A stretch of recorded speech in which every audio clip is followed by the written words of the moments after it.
Thank you for the invitation. Thank you, David. Thank you, Michi. The idea for this presentation is to give you a different perspective on how to analyze crypto asset, mainly from an on-chain perspective. So first of all, let me give you a little bit of introduction of who I am. I'm the head of marketing at IntoTheBlock. We started IntoTheBlock about 2 years ago. And the reason why we did it was that we felt that there wasn't enough intelligence in the crypto asset market, and we needed smart ways to understand what was happening inside of the crypto market. So we started to replicate the Tier 1 blockchains in near real time and put other data sets on top of the blockchains to create another type of unique indicators to basically to allow us to understand what was happening inside of the crypto space in a much simpler way. So as I was mentioning, we started IntoTheBlock about a couple of years ago, and we are now a venture-backed company, and we have seen tremendous adoption over the last couple of years. So we released our beta version in July of 2019, and since then, we have been able to grow our distribution channels, and we believe now we are the leaders in the market. As you can see, we have over 110 clients in different sections of the crypto market, and of course, including Bitcoin Kenya. So you can see some of our analytics in the most respectable crypto companies in the space. For example, if you go to exchanges such as Binance, Bitstamp, Luno, Index, eToro, Deribit, data providers such as CoinMarketCap, CoinGecko, CryptoCompare, Blockchain.com, Bitcoin.com. We just released a new section inside of the CoinMarketCap, which is called Bitcoin 20K, in which we give them a few on-chain indicators that are very relevant to the current state of Bitcoin. And I can show it to you afterwards. We are also working with some of the biggest fintech companies in the space and news websites. For example, Revolut, which is launching inside of the crypto buy and sell section. They will be having some of the IntoTheBlock's analytics. And you can also find us in the biggest crypto media websites in the world, including CryptoSlate, NewsBTC, Bitcoinist, Blockonomi. And we are constantly collaborating with these companies, creating our unique content for them. We just released a new DeFi section inside of the platform, and we believe it's the most comprehensive analysis in the market. So we are working with some of these companies, including UniSwap, SushiSwap, Curve Finance, Aave, but I will show it to you afterwards. So let me start with the agenda and what are we going to cover during this session. I'm going to talk about some of the analytics in the crypto market, starting, of course, with Bitcoin. And then I'm going to give you a centric perspective of the most important crypto trends in 2020 and what can we expect during 2021. Okay, so let's start with what they say is an obvious statement. Is that crypto is a new asset class with new fundamentals. And what I say about that is that every financial asset class in history has created a new type of analytical factors. For example, when we talk about commodities, we talk about supply and demand. When we talk about stocks, we talk about price, volume, and information. When we talk about currencies, we talk about the markets are open 24/7. And what's different about the crypto asset market? And the first one is that you can build, you can use the blockchain to power applications. Okay, that is not available in other asset class in history. And the other one is that it reveals individual investor behaviors. And even though it's a fairly new asset class, since it's only about 11 years, analyzing with indicators like price and volume, it is ignoring about 80% of the total information that is available in the blockchain. And the crypto asset or the blockchain space is so rich that we need smart ways to understand it. So as I was saying, crypto might be the richest asset class in history. And that opens a new form of analysis. And that's why we created what we call the crypto asset fundamental analysis. So let's start with Bitcoin. So Bitcoin just recently surpassed, for the first time in history, the $20,000 mark. We have been waiting for that for about 3 years now. And now following the recent price of Bitcoin is up over 190% in 2020, okay? And you may be wondering, is Bitcoin a highly profitable investment? And how much? So we have an indicator, and we believe that this is our most famous indicator, that is called the global in and out of the money. So what we do is that we put out that we do a cost-based analysis, and we can determine which cost every address acquired every Bitcoin in this space. And we can tell you that at the current price, 100% of the addresses are currently experiencing profits. And what does that mean? That means that if there were to sell those positions today, every address currently holding Bitcoin would make a profit. Isn't that amazing? And we can see a shift from the lowest point in March, which we call also the Black Thursday in the crypto space, when only about 20% of the addresses were experiencing profits.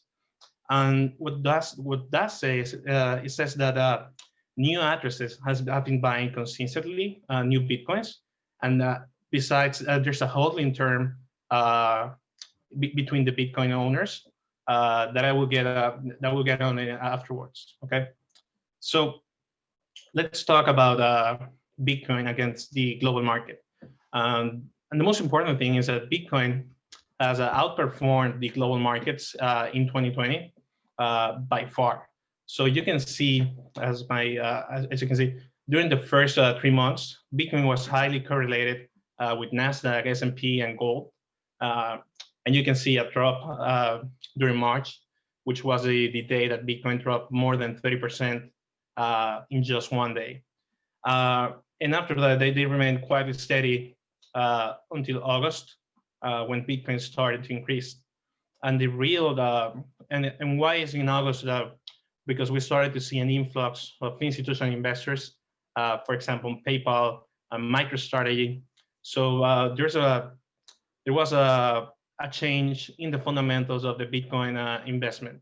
And you can see that after in October, Bitcoin just went through the roof compared to the other to the traditional markets.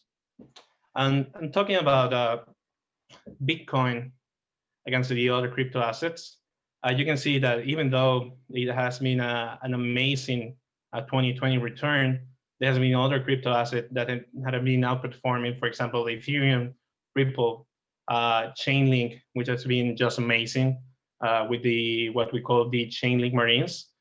But here we're talking about the correlation with Bitcoin. So as you may know, a perfect correlation is when it's close to 1. And this is the correlation with Ethereum, but it basically applies to every crypto asset. So you can see that during the last 30 days, it's been an average over about 0.8, which means that the other crypto assets are moving in tandem with the Bitcoin price action. Okay, and you may be wondering, why is Bitcoin going up, and is this time really different from 2017?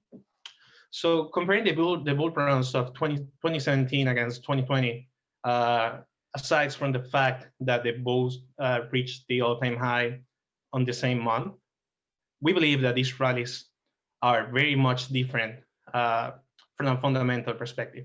So I'm going to give you three quick data points that back those statements. So the first one is, of course, the institutional adoption. Give me a moment, sorry.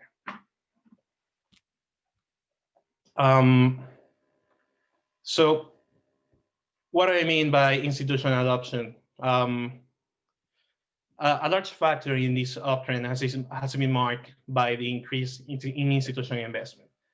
And thought we have been hearing this for a long time. 2020 has been really the year when institutional adoption finally took off. And this has been evidenced by large institutional players such as MicroStrategy, BlackRock, JP Morgan, Fidelity, fintech companies such as Square and PayPal, and renowned macro investors such as Paul Tudor Jones and Stanley Druckenmiller. Recently, Prof announced that they were going to invest 600 millions. And more even recently, S&P Dow Jones indices announced they will be launching cryptocurrency indices in 2021, which we are expecting to continue fueling the participation from financial institutions. And one of the most important aspects in this space has been grayscale.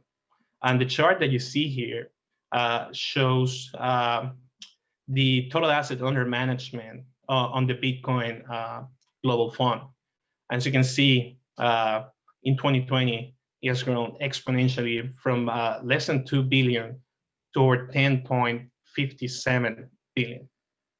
So, and how do we track that at IntoTheBlock? So we have, instead of IntoTheBlock, we have an indicator that is called large transactions, which serves as a mean to track what the counterparty analysis are doing. And by tracking large transactions that are bigger than $100,000, it acts as a valuable proxy to track what the institutional activity are doing. And as you can see, the institutional activity has been through the roof this year.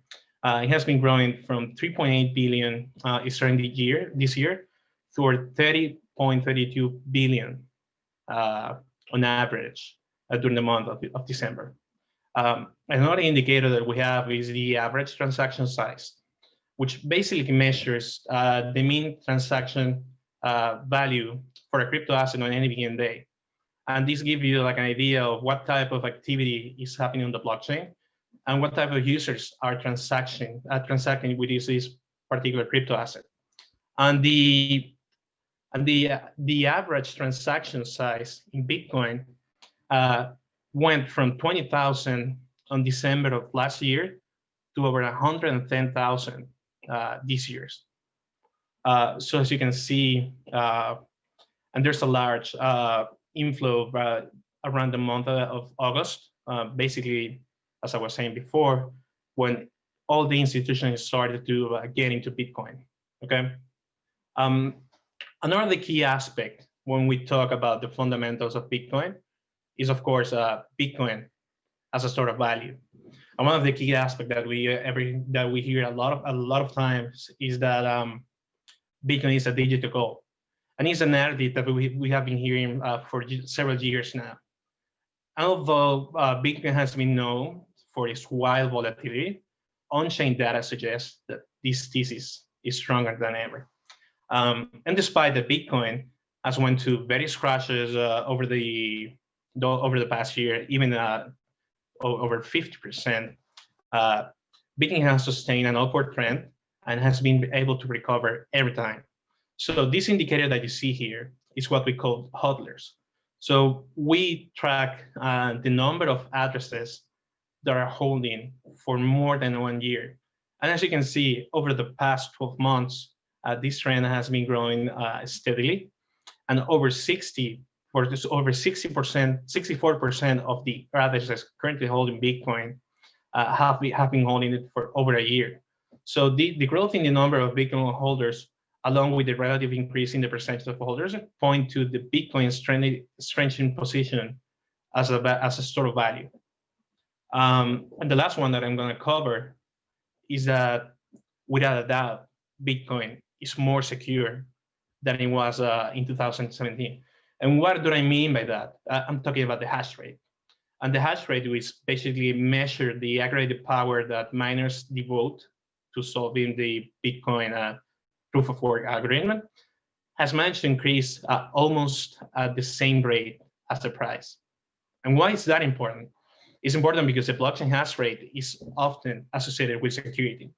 And this is the case of more computing power as allocated to validate transactions, making it more expensive to attempt to attack the blockchain, also known as the 51% attack. As you can see in the graph, the Bitcoin hash rate went from in 2017 to 14 terahash per second on average to over 133 terahash per second in December of this year. So without question, the Bitcoin network is much more secure during this bull run. So talking about the recent bull run, and let's talk about if Bitcoin can continue going higher, and is there support to sustain this bull run? So we have an indicator that we call the in and out of the money around price. So what this shows you is the percentage of addresses that bought Bitcoin within a variation of plus and minus 15% of the current price. And as you can see, these are real addresses holding Bitcoin at different price brackets. So in order to Bitcoin to drop below 22,000, there's a large level of on-chain support between at an average price of $24,469, with over 443,000 addresses, previously bought over 400,000 Bitcoins. And there's an even larger level of support at the price bracket between $20,389 and $20,729. Okay. So yeah, we have seen a lot of inflows from institutional investors. We have seen that there's a lot of institutional money flowing into this crypto asset. But where is mainly going? So we have an indicator that we call the inflow volume. Okay, so we basically track how much money is flowing into the exchanges, and we can track it both in USD or in the token, in this case BTC, and we can see that Binance has been leading the amount of Bitcoin flowing into exchanges. And I was reading recently that Binance has over 60% of the current market cap, of the current market participation in trading volume. Okay. So talking about the Bitcoin concentration, we already said that there's the prevalence of Bitcoin as a store of value. But what are the price brackets? So how many large investors are in Bitcoin? And you can see that over 30% of Bitcoins are currently held by wallets holding between 1,000 and 10,000 BTC. They can see in this bracket. And in this indicator, you can see it in the currently new release on CoinMarketCap, which is called Bitcoin 20K. So this basically shows you how concentrated is Bitcoin between the different price brackets. And you can see that the largest concentration of addresses that are over 49%, and 16 million addresses, they only have 0.018% of the current circulating supply of Bitcoin. So yeah, we already discussed other topics, but let's talk about the sentiment of Bitcoin and during this bull run. Is it positive? Is it negative? Are people talking about it? So we have an indicator that is called Twitter sentiment. So we basically use a machine learning algorithm to determine if the connotation in a Twitter message is positive, negative, or neutral. As you can see, over the last month, it has been extremely positive, and the number of mentions in Twitter has been gone through the roof. So there's a lot of positive connotation or sentiment around Bitcoin.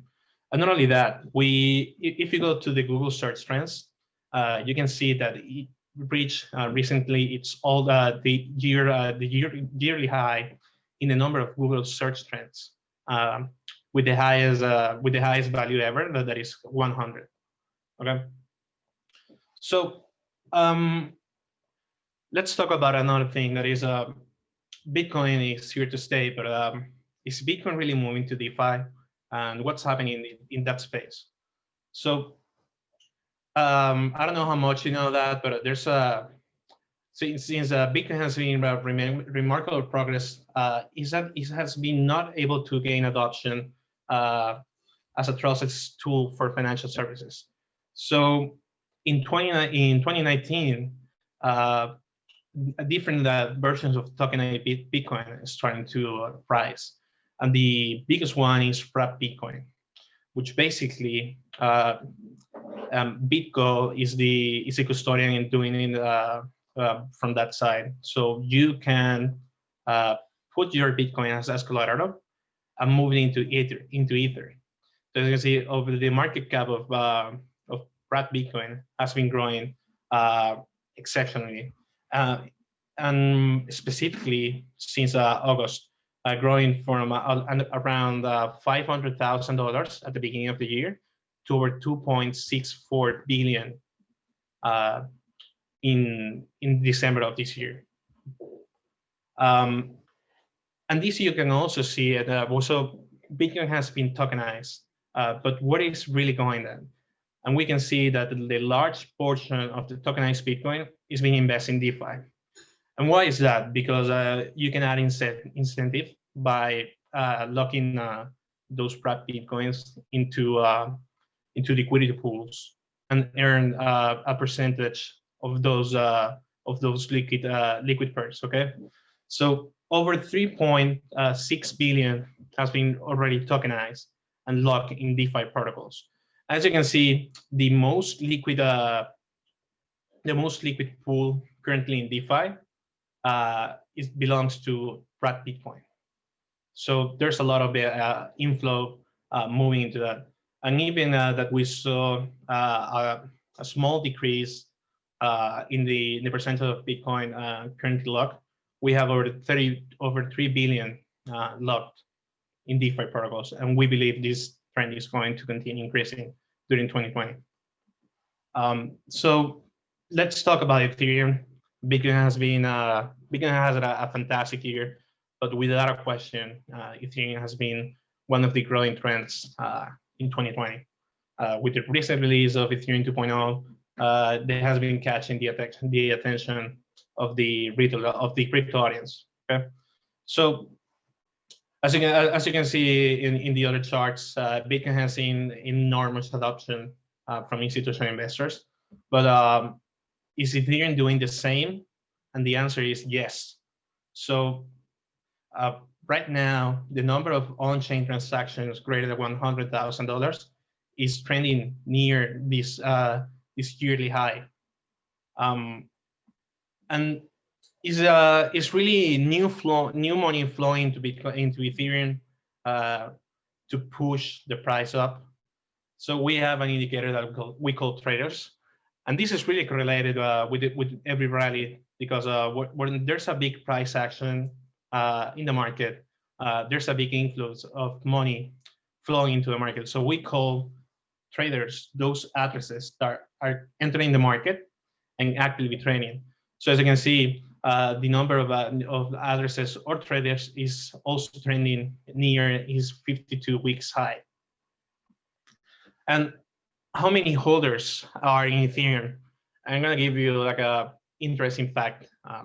So Ethereum just reached a big milestone. So we track, and the best way to or the closest approximation to measure how many holders are in Ethereum, or how many investors are, is the number of addresses with a balance. Okay, and it really recently surpassed the 50 million mark for the first time in history. And this is the biggest by far blockchain with more holders in the space. And not only that, the number of Ethereum addresses that currently in profit or in the money is bigger than the number of current Bitcoin holders in total. So you may be wondering now, where is Ethereum mostly traded? Is it in Asia? Is it in the West? So you can see that there's a solid balance between the Ethereum transactions between Asia and the rest of the world. And this is pretty positive because you don't want to be investing in an asset that is overexposed to Asian trading zone. Or if you're in Shanghai, you don't want to be trading an asset that over 70% of the trading volume is happening while you're sleeping. So Ethereum is what we call a global token. So I'm going to give you a data perspective of other prevalent crypto trends. And the first one is stablecoins, of course, because the stablecoins has been a major factor during the last couple of years on the crypto space. And you can see that and here we're talking about Tether, that of course is growing and printing money on a regular basis. But not only that, the number of on-chain transactions has been growing consistently. And during the last Bitcoin bull run, we saw a big influx of Tether flowing into centralized exchanges, for example, for Bitcoin, which means that people were depositing Tether to buy other crypto assets such as Bitcoin or Ether. And as you can see, Asia is mainly dominating the Tether transactions. But not only that, the stablecoins are also a key component during of the DeFi ecosystem. And what do I mean by that? So we have a new release on the DeFi. We have a new release of DeFi, and we have been talking about this for a long time. So as you can see, one of the top traders in UniSwap and SushiSwap is against USD and USDT. But there's a correlation. There's not a real correlation between the top trade pairs and the most liquid pair pools. So you have to be aware about that. I'm seeing some questions, but I'm going to answer after the presentation. Okay. And last, I'm going to talk about Chainlink, of course, because as the market has seen an incredible growth during 2020. Chainlink, the Chainlink protocol is tackling one of the hardest problems in the blockchain ecosystem, that is enabling the integration of on-chain data source into smart contracts. And the recent momentum in Chainlink has been fantastic. So I'm just gonna give you like a couple of indicators. And the first one is that the number of large transactions in Chainlink has grown by almost 8 times in 1 year. And large transactions used to be an exception in Link, but for example, because in April there were only 22 transactions in over $100,000, and that grew to over 300,000 to over 300 in July. How's that for a measure of speculation? So I'm gonna finish with a couple of conclusions. So the first one is that institutions are here to stay. We have seen during the last couple of months over the news that more and more over that big and Wall Street and Wall Street backed institutions are getting into Bitcoin or into crypto, and those institutions are not buying for a 10% profits. They are buying to hold for a long time. Just to give you an example, MicroStrategy bought over 400 million a few months ago, and they have a ROI for 110% throughout the year. And when I say that retail is still in disbelief, is because the retail trader, I believe they got burned during the 2017 market crash. So they are still not convinced that this is a much different outlook than the one 3 years ago. And I believe there's gonna have we're gonna have another bubble. I don't think it's gonna happen anytime soon, but in the upcoming months for sure. And there's a bit of an uncorrelation of sectors within crypto, and here I'm talking about DeFi. And we saw that the growth of DeFi was extremely bigger than against Bitcoin, especially during the months of July and August. And I think this can keep happening during 2021. So thank you very much for the time. I'm gonna go over to the questions. Let me see it here. So how many on-chain, Matt is asking, how many on-chain indicators are on the platform? So that's a great question. So we have, our platform is currently divided into 3 sections, which are predictions. So we have built a number of deep learning models to determine if the price of Bitcoin or Ethereum or Litecoin is going up or down in the next hour. And we are actually using these predictions within several quant funds to develop the trading strategies. David is asking, any interest stats on DeFi? Yeah, I can go over to the platform. I can show you the platform after that and give you a couple of interesting indicators. Clifford is asking if we have XRP. No, we do not have XRP at the moment, and the reason for that is the architecture on the XRP blockchain is quite difficult, and we only put out those blockchains when we are 100% sure that the data is accurate. So we're hoping to add it in the upcoming months for sure, but we don't have it at the moment. We have over 15 Tier 1 blockchains and 900 crypto assets. So Matthew is asking, what's my favorite on-chain indicator? I will say that my favorite on-chain indicator is the in and out of the money. Let me see if I can share my screen. Sorry. So I can show you inside of the platform what I'm talking about. So I think the in and out of the money is my favorite indicator, and the reason for that is because it really shows you if Bitcoin has like a strong bottom or not, and it's by far the best indicator to show the health of the investors inside of any crypto asset. Let me go over to the questions. Which among the tokens that have this skyrocketing in the DeFi boom period likely to recover? So I don't like to make predictions. One token that I really like is SushiSwap. And the reason for that is because and let me go to the DeFi insight section.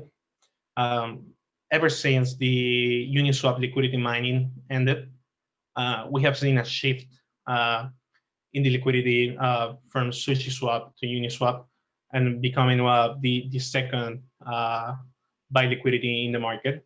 And they are doing interesting things, and they are doing some mergers, for example, with Year Finance.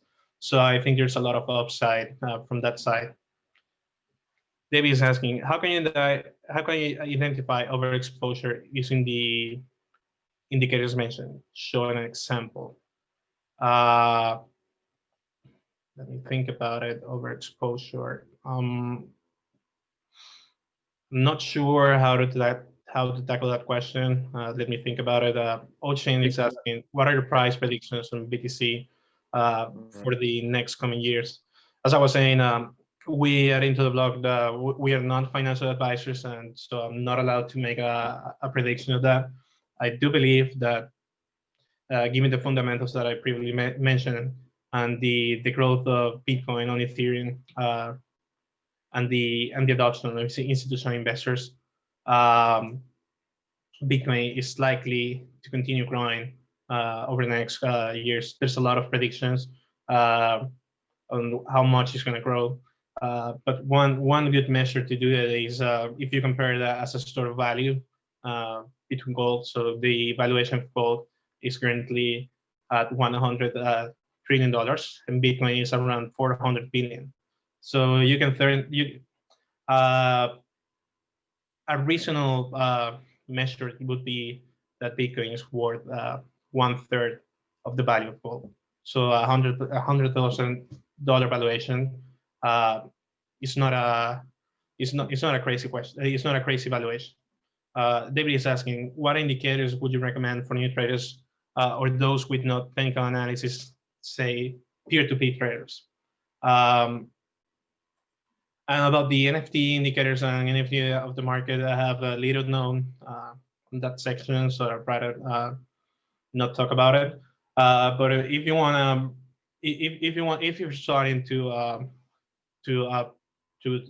trade in the market, I would say you have to do like a counterpart analysis. So you wanna make sure that the crypto asset is decentralized, that the people are holding for a long time, that those investors, and that's the beauty about blockchain, because you can do counterparty analysis, and you can really understand who is on the other side, and you can not see that in traditional markets.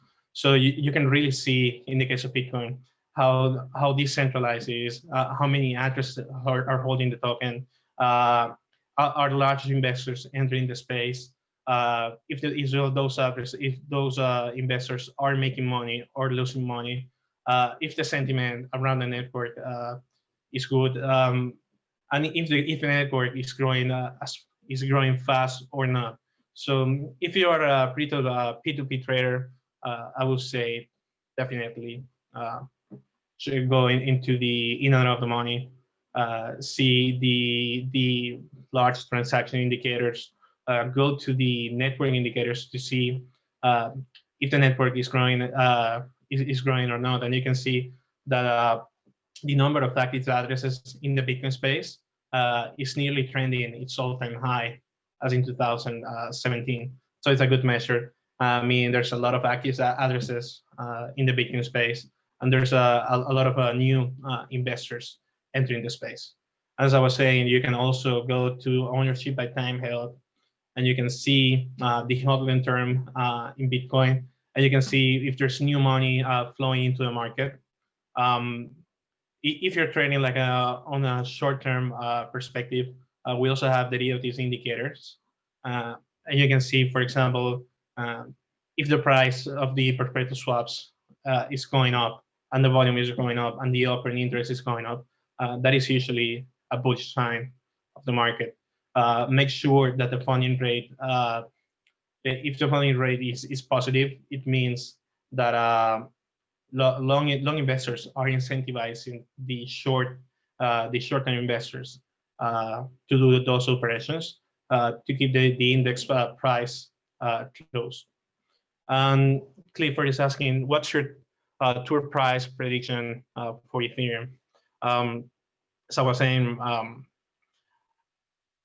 I can't do a prediction. I do believe that Ethereum is currently undervalued because right now Ethereum is the base layer for most of the projects that are currently building in the crypto space. DeFi is really here to stay because it's not as 2017 that there were thousands of projects raising money with just a white paper. There are real projects with a lot of money flowing in with real applications. The network for Ethereum is growing at a healthy pace. There's new investors coming every time. So I would say that $1,000 predictions, $1,000 mark in a few months is not crazy. So if you don't have any more questions. Yes, Daniel. Thank you very much. Thank you very much.